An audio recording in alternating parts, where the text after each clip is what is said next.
Les grandes gueules de Radio Espace. Le morning, les GG, tout sur les dessus de l'actu. Les grandes gueules. Parler beaucoup, manger l'argent, voyager beaucoup seulement, mais travailler beaucoup, créer des choses, emploi des jeunes.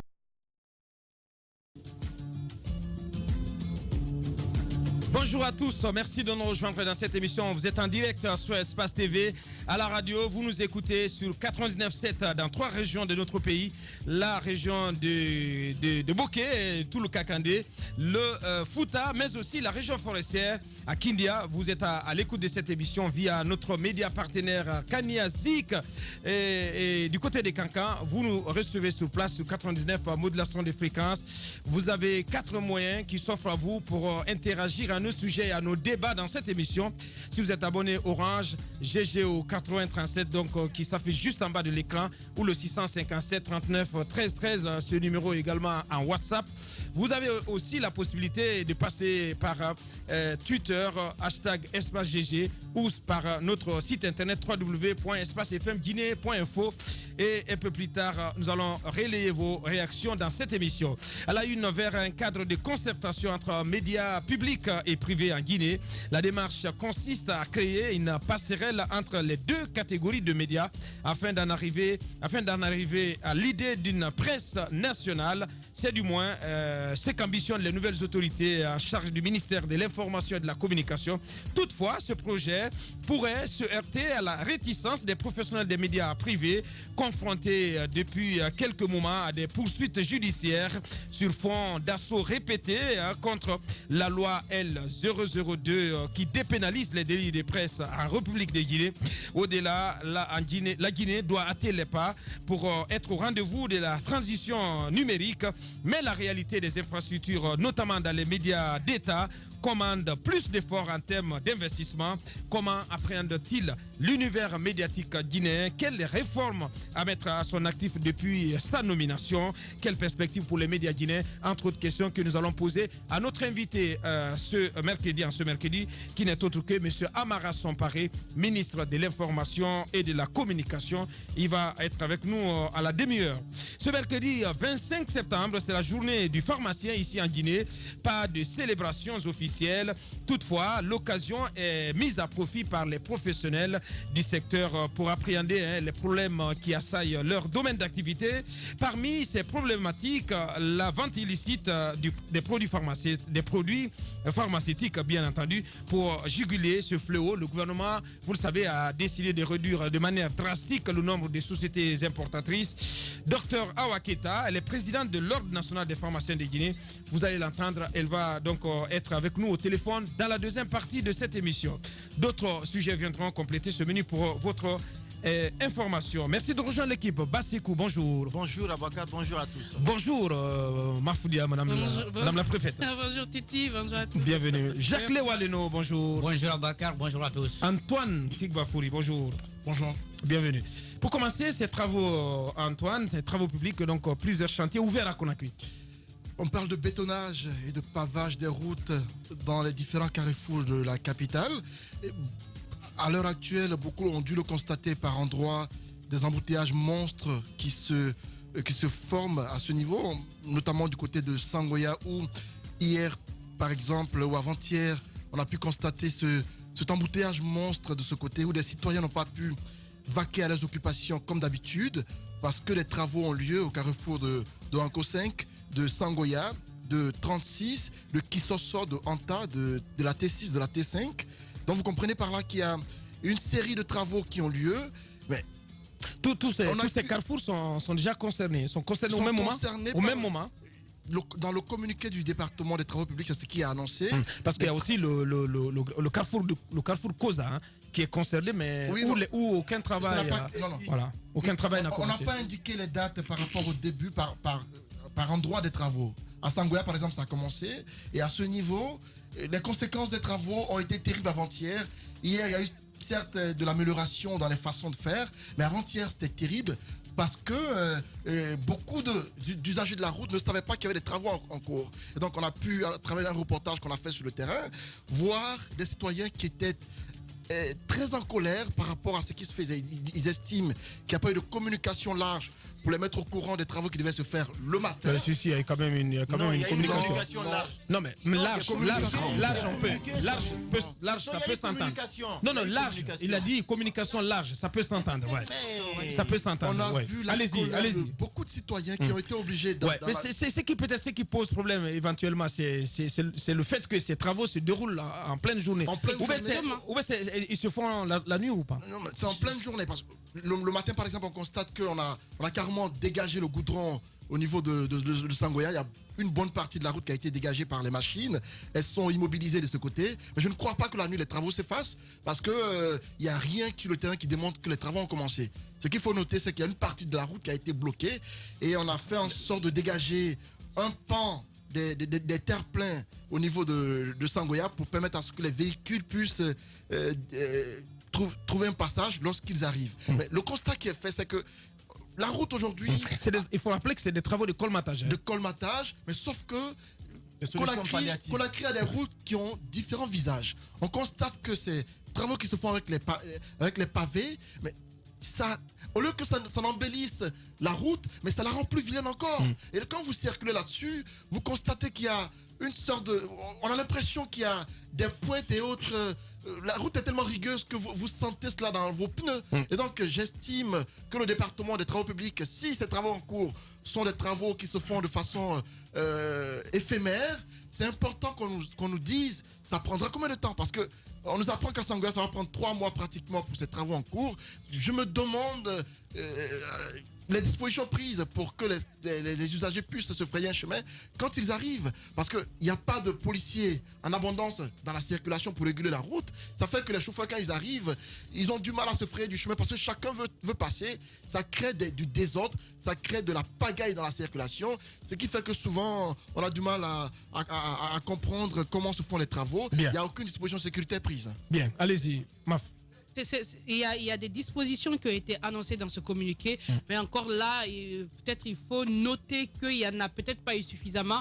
De toutes les façons, on aura constaté que mardi n'était pas pareil à lundi. Les gens ont compris, donc graduellement, ça s'est amélioré. Mais ce que je veux dire par rapport à la communication, Antoine le disait, c'est très important, une communication large. Parce que moi, ce communiqué, je l'ai vu sur Facebook.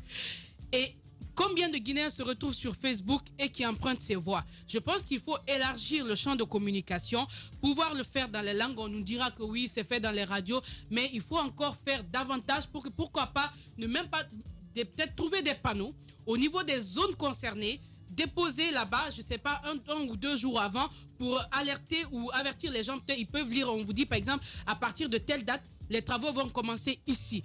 Et ce serait bien aussi qu'on nous dise, parce que comme tu le disais tout à l'heure, dans le communiqué, on cite en vrai que toutes les zones concernées. Mais à date, on ne sait pas quelles sont les zones concernées et à quel moment les travaux vont commencer ici et que ça va s'achever. On a besoin de tout ça. Il n'y a pas de calendrier. Il n'y a pas de calendrier. On a besoin d'un calendrier. Ça nous permet de savoir par où passer pour rejoindre tel endroit. Je pense que le ministère des TP peut bien nous proposer cela. Maintenant, moi, ce qui me dérange davantage, ce sont ces dalettes. Franchement, je ne comprends pas. Hier, c'est la première fois que j'ai vu. Je suis allée vers Hamdallaï. Je n'en revenais pas. Je me suis dit immédiatement, je me disais immédiatement que peut-être c'est provisoire, c'est mis pour un temps, mais visiblement, d'abord, ce n'est même pas joli. Visiblement, ça ne peut pas le faire. C'est comme un travail bâclé. Non, mais quand même, l'esthétique, il faut tenir compte de cela, je pense. Ça, c'est pas, je pense que ce n'est pas un projet à garder. Espérons que c'est provisoire et qu'on reviendra. Peut-être c'est plus facile avec les bétons. On a vu, ils ont plusieurs fois fait ça. Mais ces dalettes imaginez ces nids de poules qu'on se permet de remplacer avec ces dalettes, et ils voyaient un peu l'image, mais ce n'est même pas joli visiblement. Et quand on prend si on veut, le poids, le flux des véhicules, parce que ce sont des dalettes quand même qui sont généralement utilisées dans les concessions. Lorsqu'on met ça sur des goudrons, non, sur des routes aussi. Non, je pense pas que ce soit la même, les mêmes types de dalettes. Voilà, c'est pas le même type de dalettes. Écoutez-moi bien. À ce que je sache, les grandes routes empruntées, les routes nationales, je n'ai jamais vu ces dalettes. Je sais que dans les quartiers, il y a des pavés. Ça, je connais. Parce que justement, la circulation qu'il y a dans les quartiers, il n'y a pas pareil sur les grandes routes où des gros camions passent. Il faut tenir compte de ça. Quelle est la teneur? Parce que si partout dans le monde, on met le goudron sec, on s'est au moins entendu scientifiquement que c'est ce qu'il faut. Maintenant, qu'est-ce que c'est d'aller, que ça soit gros, grand, petit ou quoi? Qu'est-ce que ça fait sur nos routes nationales? Je pense qu'il faut revoir parce que visiblement, j'y tiens encore. Côté esthétiquement, ce n'est pas du tout joli. Qu'on ne nous propose pas ça. On sait qu'on a beaucoup de problèmes et qu'on voudrait voir des routes, mais qu'on nous propose quand même des solutions durables et des solutions qui rendent plus belle encore notre capitale quand on connaît déjà l'image que ça présente. Allez-y, merci Mafa. Allez-y. En fait, moi, je voudrais, au-delà du manque de communication, peut-être d'une communication assez large sur les travaux qui ont été lancés, moi je voudrais revenir sur un fait.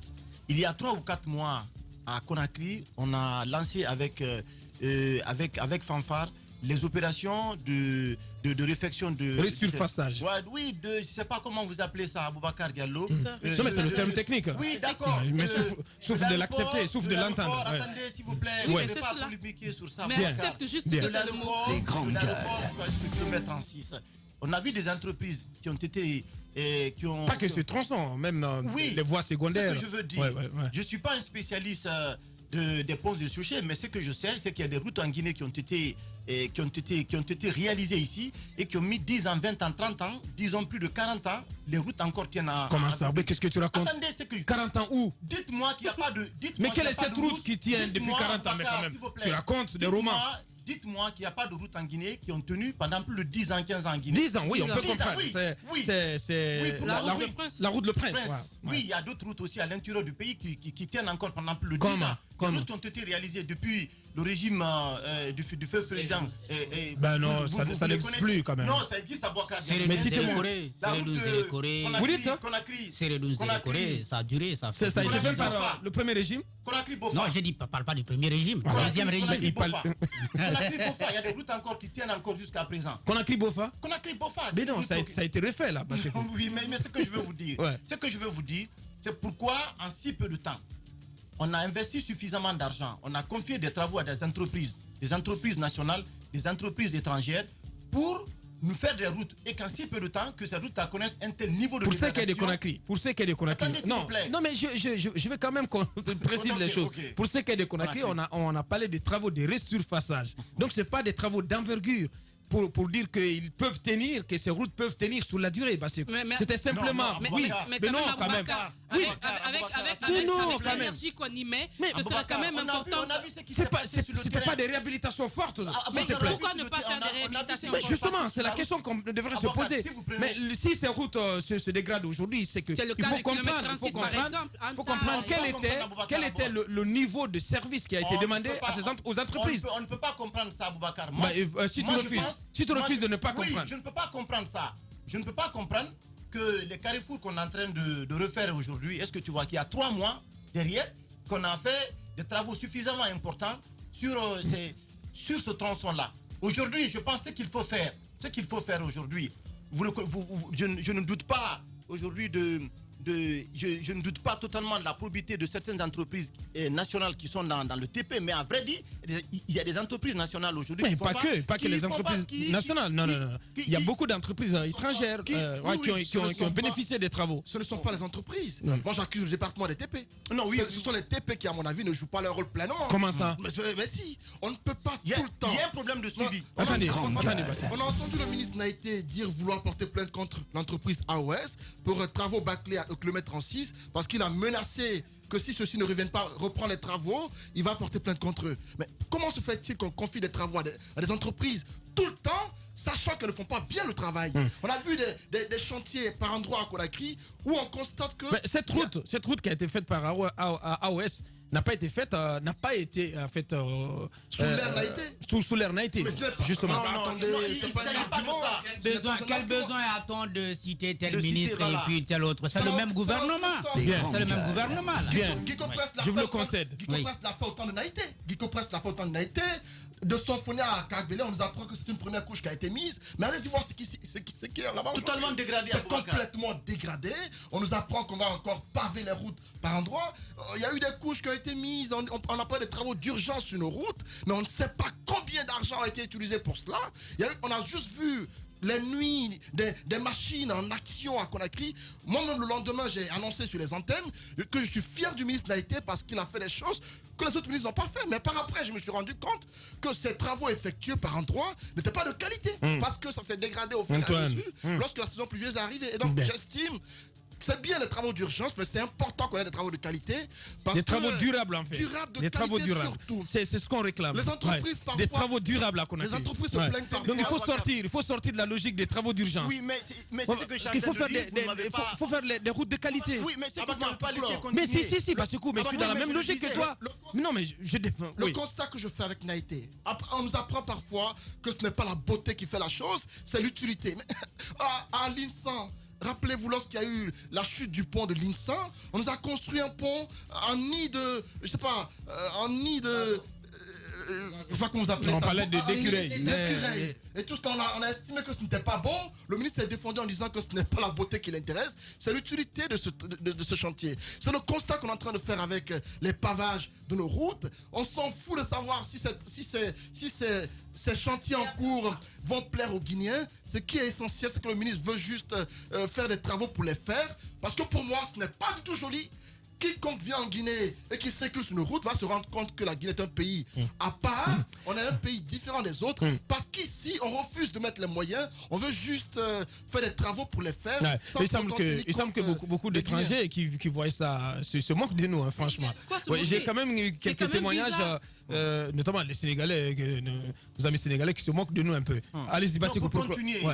Ces travaux d'urgence qui ont été encore lancés, à mon avis, ne sont pas une solution pour nous permettre d'avoir de véritables routes qui peuvent s'étendre sur la durée. Je ne crois pas. Je pense que ce qui est important aujourd'hui, c'est de faire des études de faisabilité pour nous permettre d'avoir des routes pérennes, des routes qui peuvent, à mon avis... Ça va de soi, normalement. Non, attendez, s'étendre sur la durée. Parce que comme une fois, on a fait des travaux... Mais si, il y a des études. Oui, mais comme une fois, on a fait des travaux d'urgence sur les mêmes routes là. Je pense que si il y a des moyens suffisamment qui sont regroupés et que après derrière il y a des entreprises sérieuses qui sont sélectionnées, donc qui ont les moyens techniques pour nous construire des routes pérennes, je pense qu'on serait sorti et chaque fois de ces solutions d'urgence que nous connaissons aujourd'hui à Conakry. Maintenant, l'autre problème, ce sont les désagréments que les citoyens aujourd'hui... Il y a par exemple ce spécialiste Balamoussa qui nous signale que le tronçon Carrefour donc à La Payotte donc dure depuis 1967 et ça a été fait en dalle de ciment.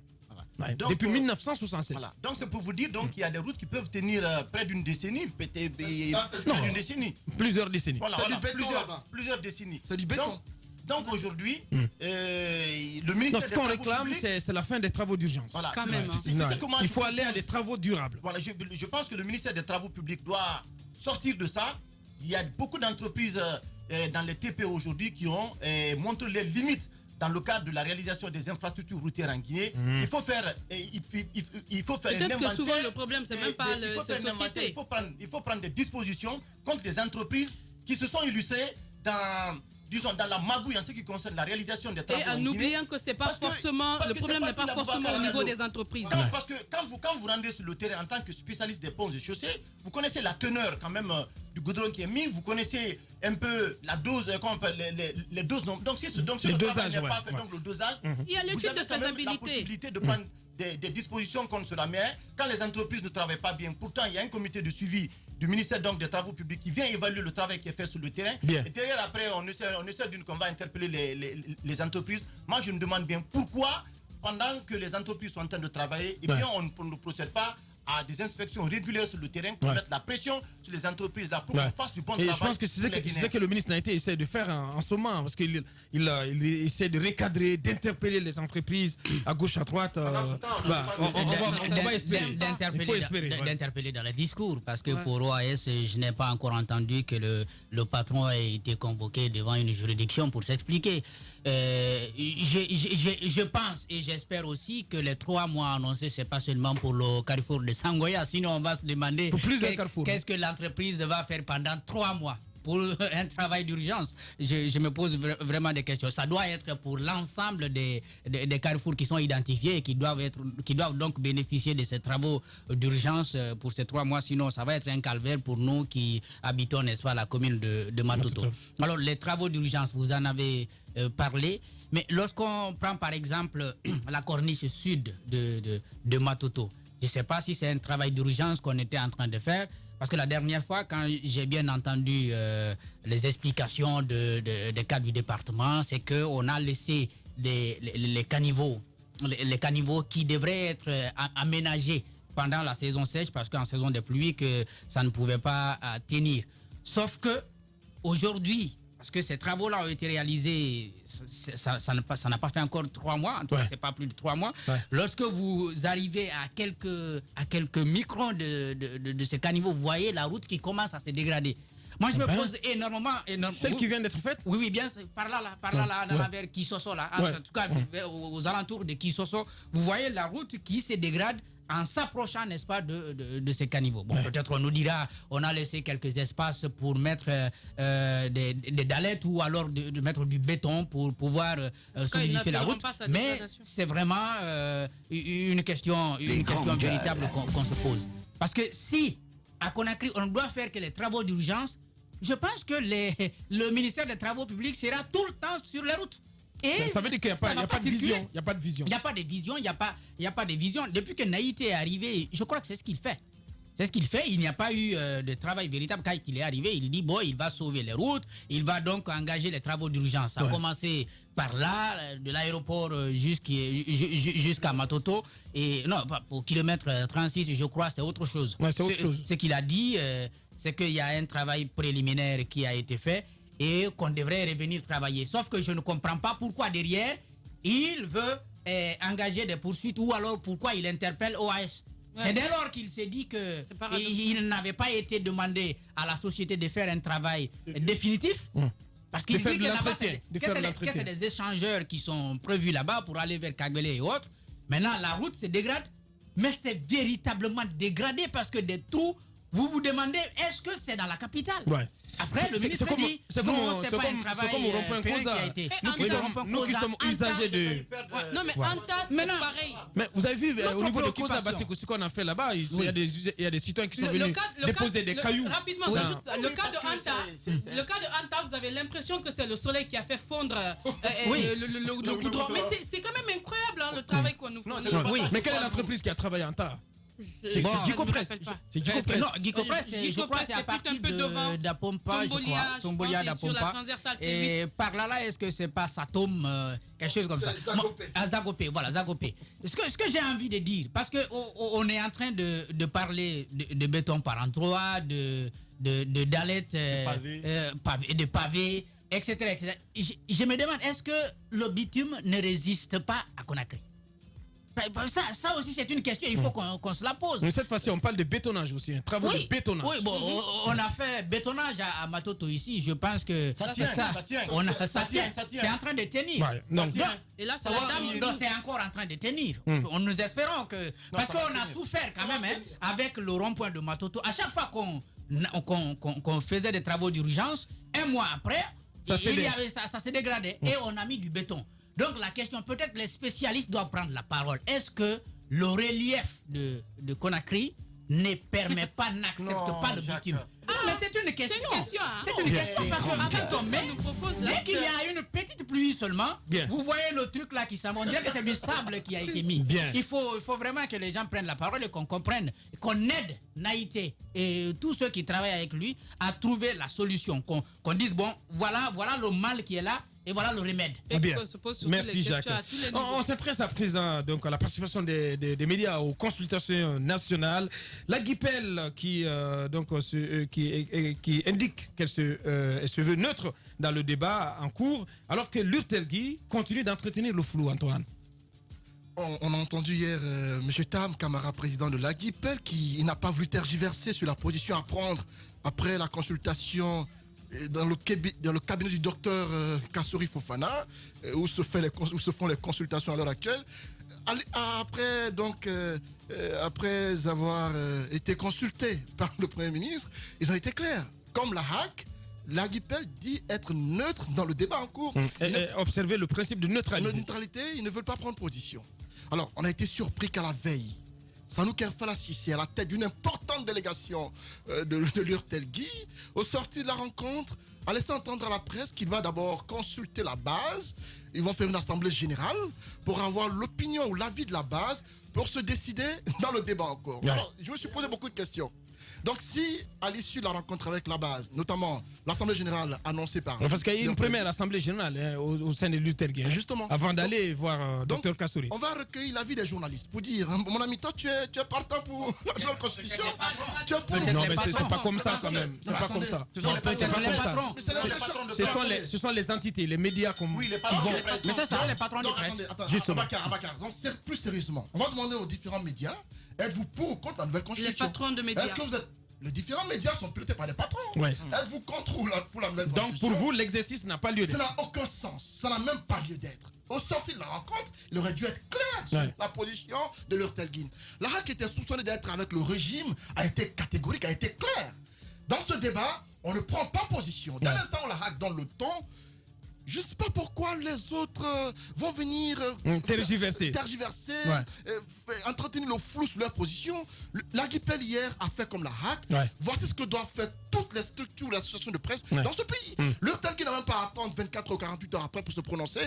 Elle aurait dû dès hier ou dès avant-hier nous dire clairement qu'elle ne prend pas position dans le débat en cours.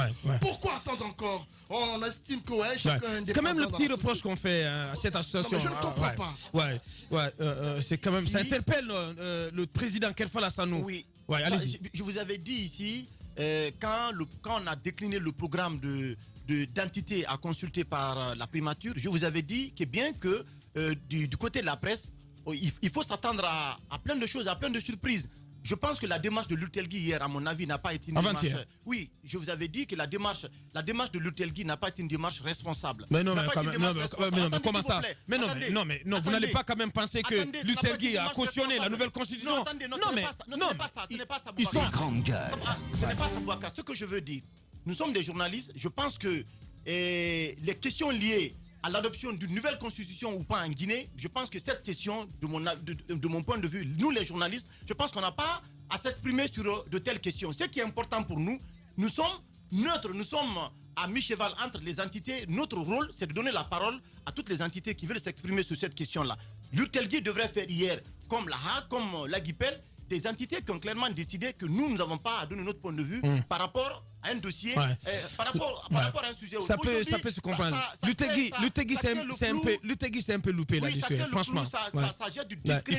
Il faut le reconnaître. Ça crée le flou, ça jette du discrédit sur l'Urtelgui, comme Antoine l'a dit. Et donc, désormais, toutes les options sont ouvertes du côté de l'Urtelgui. Non, mais comment ça? Comment toutes les options sont ouvertes?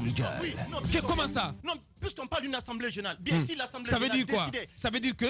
Ça veut dire que... Si l'assemblée générale décidait aujourd'hui, eh bien, nous, notre position, c'est que nous sommes en faveur de l'établissement d'une nouvelle constitution en Guinée. Eh bien, c'est cette position que Sanou Kerfala viendra donner du côté de la primature. Oui, de la primature. Je pense qu'il faut sortir de telles hésitations.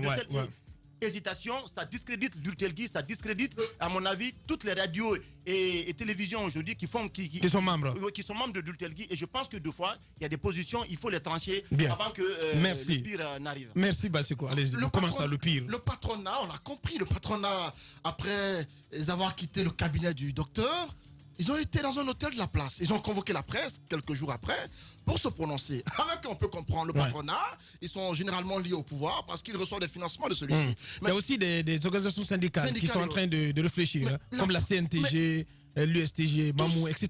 Tous ceux-ci peuvent réfléchir, mais la presse n'a pas à réfléchir. Il n'y a pas de réflexion à se faire. Dès que la rencontre finit, parce qu'avant d'y aller, il faut que vous ayez une position claire. Parce que dans le cas de l'UTG, avant d'aller à la primature, ils ont fait une assemblée générale. Justement, en y allant, on aurait dû avoir une position claire. Lorsque la rencontre est finie, au sortir de ce cabinet, on aurait dû avoir cette position d'avant-rencontre pour la réitérer en disant qu'on n'a pas de position à prendre. Mais je ne comprends pas pourquoi consulter les gens et quoi dire par après par écrit. Ça n'a Merci, pas de sens. merci Antoine. Allez-y Jacques. Je vais dire deux choses. D'abord, ce que je pense et tenter peut-être d'expliquer cette démarche de l'Urtelgui. De comprendre. Je pense comme vous autres qu'il n'y avait pas à entretenir la confusion, à entretenir le flou, puisque la haute autorité de la communication a indiqué clairement qu'en tant qu'institution de régulation, elle ne prenait pas position dans ce débat. Nous pensons que les médias qui sont censés couvrir les processus électoraux, puisqu'on parle de référendum et d'élections législatives, il n'y avait qu'à dire clairement que nous continuons à jouer notre rôle. Mais voilà quand même quelque chose qui m'amène peut-être à dire que Sanou Kerfala Cissé et tout son groupe ont voulu jouer la carte de la prudence. Parce que lorsque vous écoutez, depuis cette sortie bien mal comprise de Sanou Kerfala Cissé, vous entendez des journalistes qui disent quand même, bon, nous sommes journalistes, mais nous sommes aussi citoyens. Donc, pour une question de constitution... C'est là que le verre s'introduit dans le fruit. Voilà, pour une question de constitution, nous avons notre avis à donner. Donc, peut-être on veut revenir. On a cette idée, Sanou Kerfala Cissé peut avoir son idée à lui, donc à donner au Premier ministre. Peut-être il y a certains patrons de radio et de télévision qui souhaiterait dire aussi au Premier ministre ce qu'il pense de cette constitution des élections législatives. Ouais. C'est pourquoi ce recul du bureau exécutif qui entend donc organiser, appeler donc à une assemblée générale pour pouvoir écouter les avis des uns et des autres. Bien. Mais dans l'un ou dans l'autre des deux cas... Dans une certaine mesure, on peut les comprendre. Bon, dans une certaine mesure, on peut penser, on peut comprendre cette prudence. Bien. On peut comprendre cette prudence. Mais là où je veux finir, je veux terminer, c'est que l'Urtelgui, en tant qu'entité, pouvait se désolidariser. Que les médias individuellement pris, parce que j'ai entendu ici par exemple des radios qui disent, bon, nous ne donnons pas la parole à ceux qui font la promotion de la nouvelle constitution. Ça c'est par exemple un avis, et les gens peuvent se comporter comme ça. Il y a d'autres qui disent Ce qui n'est pas normal. C'est ce qui n'est pas normal, professionnellement. Ouais. Maintenant, il y a d'autres qui disent, bon, nous allons donner la parole à tout le monde, et ces médias-là sont aujourd'hui mal connotés parce qu'il suffit seulement de donner la parole à celui qui fait la promotion de la nouvelle constitution. On essaye de te connoter, et puis c'est à tort. Ouais. Donc, je pense que les médias, on peut les laisser individuellement prendre position.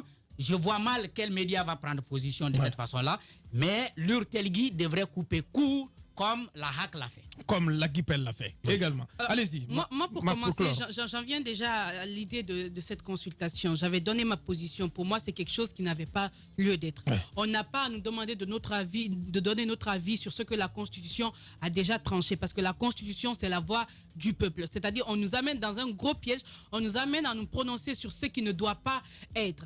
C'est un gros piège. Et encore, les entités qu'il fallait plus éloigner de cette consultation, c'est mon avis. Je pense que ce sont les médias. Effectivement. Pourquoi je le dis? Déjà, la question que je me pose, j'ai essayé de comprendre hier, j'ai essayé de joindre quelqu'un de la structure pour savoir, lorsque vous avez été, de quoi est-ce que vous avez parlé? Parce que souvent, dans les retours, on nous dit non, le Premier ministre, il ne parle pas, il écoute. Par moment, on dit non, il nous parle, et puis on dit de prendre position. Moi, j'ai essayé d'approcher aussi certains membres du bureau. Ils ont dit non, en y allant, on ne savait pas quel était l'agenda, quel était le contenu de ces consultations, parce que le courrier du Premier ministre n'était pas précis là-dessus. Justement. Mais moi, j'ai rétorqué en disant vous êtes passé après beaucoup de structures, beaucoup d'entités. Voilà. Vous saviez d'avance qu'on parlait de référendum, de constitution, mais aussi de législative. Il y avait une ouverture. On a dit sur toutes les questions d'intérêt national. Effectivement. L'Urtelgui est confronté à tellement de problèmes aujourd'hui en Guinée, et vous avez la possibilité d'être devant le Premier ministre, vous ne parlez de rien, vous l'écoutez, lui il vous parle de ce que lui il veut, et vous lui dites on retourne et puis on vient vous donner votre réponse. Pourquoi ils sont partis? C'est pour cette question électoraliste. Et quand on prend justement cette question, c'est-à-dire on n'a pas encore une fois à nous demander notre position. C'est vrai qu'intérieurement, comme on le dirait, la neutralité, mais chacun a une préférence. Un penchant politique. Voilà, le professionnalisme voudrait que lorsque dans ton travail, tu es amené à aborder les sujets, que tu les abordes de façon objective. C'est cela qu'on nous demande. Et je pense que la présidente de la HAC a tracé le chemin. Effectivement. C'était tellement facile pour ces associations qui devaient se succéder après le passage de Martine Condé. On devait juste faire donner le même message, s'aligner. On ne peut pas donner. Parce que imaginez, moi je les vois très mal. en tout cas, les patrons de presse que je connais, qui sont en Guinée aujourd'hui, bon, que j'ai observé sur pas mal de questions, dire frontalement non, nous sommes contre un éventuel troisième mandat ou un changement de constitution. Et quand on sait que la question se pose aussi sur la constitution, parce que je ne reviens pas. L'État, c'est par quoi les tenir, hein, après. Voilà. Parce qu'il y a le fisc, il y a le. Voilà, le danger est là. Il y a la couverture sociale, plein de choses. La neutralité aurait été la meilleure solution. Ouais. Maintenant qu'ils sont amenés à se prononcer, on nous dit que non, peut-être ça va avoir un gros impact. Comment? On sait comment sont les patrons de presse dans les médias aujourd'hui. Il y a une ligne éditoriale. Et ici en Guinée, pour l'exemple de la Guinée, ça se passe un peu partout dans certaines régions. C'est quand même on sait que les patrons de presse, ce sont les véritables. Ils peuvent recruter les directeurs de l'information et autres. On sait que mais à la dernière minute, ce sont eux qui dictent quoi faire. Et lorsque ce patron de presse dit publiquement qu'il est d'accord pour une nouvelle constitution, quel débat vous vous attendez au sein de son organe de presse? Ouais. C'est un gros piège, il ne fallait pas monter, il ne fallait pas aller dedans, mais encore comme une fois, depuis le début, on est dans ce piège, c'est parti, on va voir ce qui va se dessiner. Ce sont eux qui se sont noyés, on va voir quelles réponses ils vont apporter là-bas, nous on les attend et puis on va voir qu'est-ce qu'ils vont nous dire de faire et est-ce qu'ils auront la main libre de laisser tous ces journalistes travailler. Il ne fallait pas y aller, ils sont partis. Ouais. Carton jaune pour Lurtelgui ce matin. Les journalistes accoucheurs de vie politique, tant d'événements inattendus, bizarres, que la Guinée paraît fumer la moquette. Chez les GG, la politique, vie de société, les grandes gueules, pour l'intérêt de la Guinée. Tout homme qui fera profession de rechercher la vérité et de la dire sera toujours odieux à celui qui exercera l'autorité. Condorcet. Bienvenue chez les GG sur Radio Espace Guinée.